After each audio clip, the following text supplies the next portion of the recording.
Alex Lambert here, and welcome to Dirty Air here on this Monday afternoon. We have a whole lot to talk about. The busiest NASCAR offseason ever continues. We only have less than 4 weeks of it until we get to Daytona, and then, of course, now less than 2 weeks away to the LA Coliseum race for the Clash in Los Angeles. So a lot of interesting news continuing to come out. Let's try to get to it all. We have a big Tony Stewart announcement. We have North Wilkesboro making some announcements. And of course, I want to talk a little bit about the LA Clash Coliseum race that is just right around the corner. Like I said, less than 2 weeks away from it. So let's go ahead. I got a tweet from Adam Stern I'm going to put up here. Without sharing the specifics, Ben Kennedy says that the attendance goal for the 78,000-seat LA Coliseum is to have what will look like a full bowl, and based on current sales, it would look like a really good crowd even if we had the race tomorrow. Based off of the ticket sales that they've already sold, they think it would already be a full bowl, which is obviously good news to hear.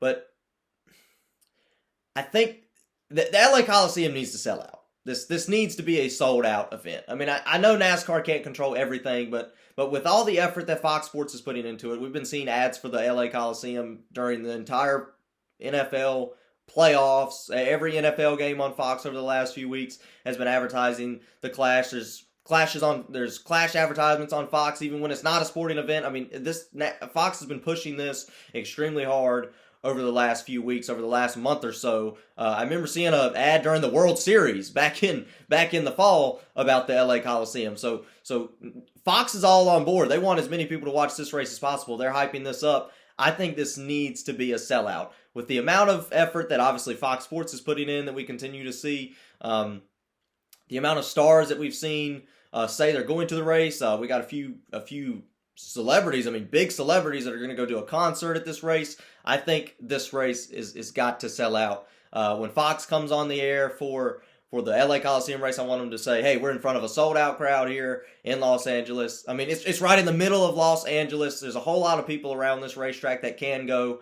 I think this race, definitely the goal needs to be to sell out. I know a full bowl is obviously great, even if it's not a sellout, but I think the 78,000 seats, I reckon it's 78,000 seats because obviously they took out a few for the catch fence and stuff, but I think it's roughly about 78,000 seats left from where it was started.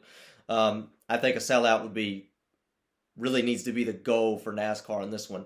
But a few other things. I want to talk a little bit about NASCAR Attendance. I actually read an article last night from racingnews.com about NASCAR Attendance where they actually interviewed the president of NASCAR.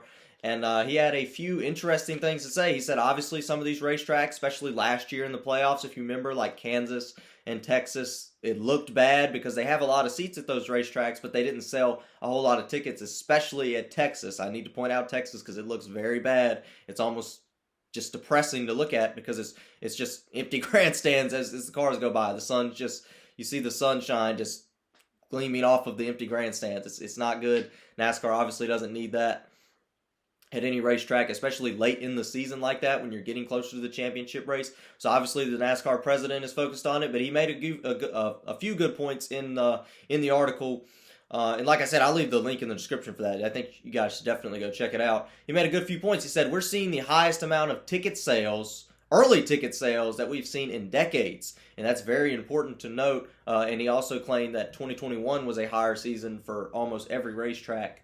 At least when we had the full capacity races for the second half of the season, they had 2019. That's also something interesting. Also, if you notice, we sold out the Daytona 500 weeks ago. Usually we sell out the Daytona 500 either the week of the race or like the day before the race. At least the last few years we have. So we're seeing some positive trends as far as NASCAR attendance. Another report coming from Adam Stern. This was actually a while ago. This was on January the 10th. Gateway Raceway says their grandstand ticket sales are off to a strong start for its June NASCAR weekend. Top tier seats for the Cup race are 60% sold out, while the second tier seats are 54% sold out. So that kind of shows us that over half the tickets have been sold at the 78,000 seating capacity racetrack. I think St. Louis is a good market, even if this race doesn't sell out. If the Gateway Racetrack in St. Louis looks full, I think that is a success for NASCAR. I think if they sell 60,000 or even 70,000 tickets, this was 2 weeks ago when this was reported, they already sold out a lot of their top tier seats. I don't know what classifies as top tier or second tier, but it looks to me like more than half the tickets have already been sold, and we still have all the way till June until the NASCAR Cup race at Gateway. So hopefully that race, I mean, I've been reading the Twitter. I mean, some people think it's going to sell out, and that would obviously be huge for NASCAR if they sold out the inaugural race at Gateway. I think that would be great. I think regardless if it sells out or not, if you can sell 60 to 70,000 tickets, NASCAR can definitely call that a success and a good idea to move to that racetrack. All right, North Wilkesboro. Look at these pictures from North Wilkesboro. I love this. North Wilkesboro posted this and released these pictures a few days ago. It looks like NASCAR is looking to return, whether that's a truck race, Xfinity race, or probably in the next, I'd say in the next 5 years or less, we could get a cup race to return to North Wilkesboro Speedway. I think that is the goal for NASCAR. I think that would be great.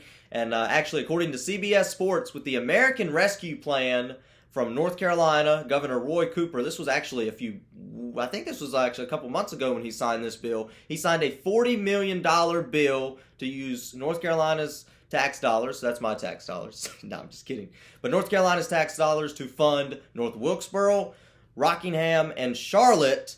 So 3 racetracks there. I don't think NASCAR would do anything with Rockingham, at least in the short term. I don't think NASCAR is looking to return to Rockingham in the short term. Maybe Rockingham could use some of that money to. It didn't just show exactly how much went to each track. I think it was $18 million that went to North Wilkesboro. That's plenty to start making renovations to a racetrack that is almost worn out. I've actually been to North Wilkesboro before. I took a trip there with my dad one time when I was a little bit younger. So I've actually seen the track in person, and I would love to see it come back to life. It's absolutely incredible. And with the pictures that I just showed you, ooh, that would be really cool. Old-timey racetrack, a track that hasn't been in NASCAR since the 90s. Jeff Gordon won the last 2 races there. It would be absolutely cool. It would be amazing to see NASCAR make a return at some point, whether that's the minor leagues or I think ultimately NASCAR is looking to return the Cup Series to North Wilkesboro. That would be absolutely incredible, and that would be extremely exciting. Obviously, Charlotte got some of that money as well, and Rockingham, like I said, I don't think Rockingham's going to really.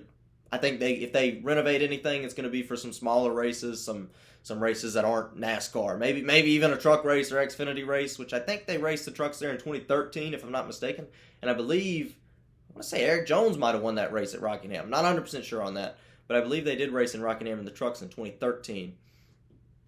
So definitely interesting there to see what will happen with North Wilkesboro in the next few years. I would love to see it return. I think most fans, new and young, would love to see it return. I wasn't even born when they had the last race in North Wilkesboro, so would definitely love to see that return. I think that'd be very exciting, and if they do, I'm going to do everything I can to get a front stretch ticket. So we'll obviously continue to monitor that situation as it continues to unfold. Tony Stewart!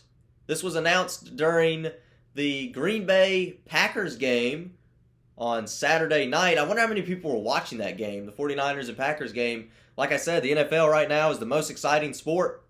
I know I'm a NASCAR guy, but right now the NFL has us beat. NFL is the most exciting sport. NFL TV ratings are the highest they've ever been right now. It's in 2021, according to Colin Cowherd, 91 of the 100 top-rated events on television were all NFL games.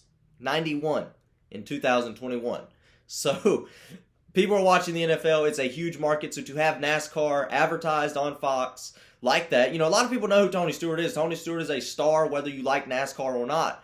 People who don't watch NASCAR, haven't watched NASCAR in years, know who Tony Stewart is. So it's obviously great to kind of push him and say, hey, you want to see Tony Stewart again? He's going to be in the booth for the LA Clash and the Daytona 500 to kick off the 2022 season. So it was cool to see that, announced during the NFL broadcast. That was kind of a big deal for NASCAR, I think. The NFL gets way higher ratings than NASCAR nowadays, so I think that was really great to see. I'm glad Fox put that together and did that. Obviously, it's great to see Tony Stewart in the booth. I think Tony Stewart and Clint Boyer and Mike Joy is almost a perfect combination. I think that's going to be very exciting to see, and we'll have to see what continues to happen as far as other talents that we will be putting into the booth. Obviously, we know we have Tony Stewart going in for the Clash at the Coliseum, and we have him in for the Daytona 500. And actually, Tony Stewart said to call the very first Busch Clash at the at the LA Coliseum and the Daytona 500 is an opportunity that you don't pass up.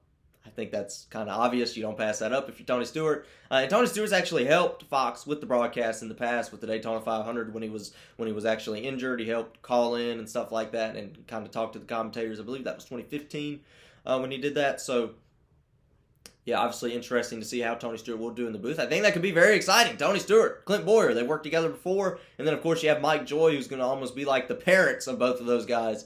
So it's going to be very exciting to see. I hope that goes well. I think that will go well. But like I said, Fox is expected, according to Adam Stern, Fox is expected to rotate talent for the third position of the season. That is a good call, I think. I know we're looking at Kevin Harvick potentially being a commentator in the future after his career is over. But I think that is a right call. Obviously, you look at other sports. You look at MLB. You look at NFL. And I know NASCAR is different. I don't like to compare NASCAR to other sports. But they have a multitude of different commentators each and every week and at each and every channel. NASCAR has 2 rotations. For the first half of the year, we got the Fox broadcast. For the second half of the year, we got the NBC broadcast. Now, NBC does a great job with their 4 commentators. I think it's cool to have those 4 kind of working together. Obviously, NBC brings in some of the radio guys sometimes. But with Fox having a third different commentator potentially each week, I think is extremely exciting. We could see some old-timey crew chiefs go up there. We could see some old drivers go up there. I know Jimmy Johnson has a lot of free time. I don't know if he'd be the best commentator, but it'd definitely be kind of cool to see him back at the racetrack. Obviously, a lot of retired drivers might be looking into this. We have Xfinity drivers that might be looking into, doing some commentary for the Cup Series. So very exciting. I know some people have been wanting Danica Patrick to come back. I'm not sure. I know she's done broadcasts for Fox Sports before in the Xfinity series, but we'll see how she does. Maybe she'll come back and do a race for NASCAR this upcoming season. That would be interesting to see. So I like the rotating talent, the rotating that third position in the booth. I think that could add some diversity, obviously, to the NASCAR booth and to the commentary. And I think that's going to do nothing but make the commentary better. So I'm excited for that. I think the fans should be as well. This is like I said, been the craziest offseason. This is just 1 week. We're getting all this news just kind of plowed at us. But it's all good. But like I said, less than 2 weeks away to the LA Coliseum, and we're now less than 4 weeks away till we kick off the regular season with the next-gen cars in the Daytona 500. So I'm obviously extremely excited for that. I hope you guys continue to watch. That's all there is to talk about. And of course, let's get rowdy.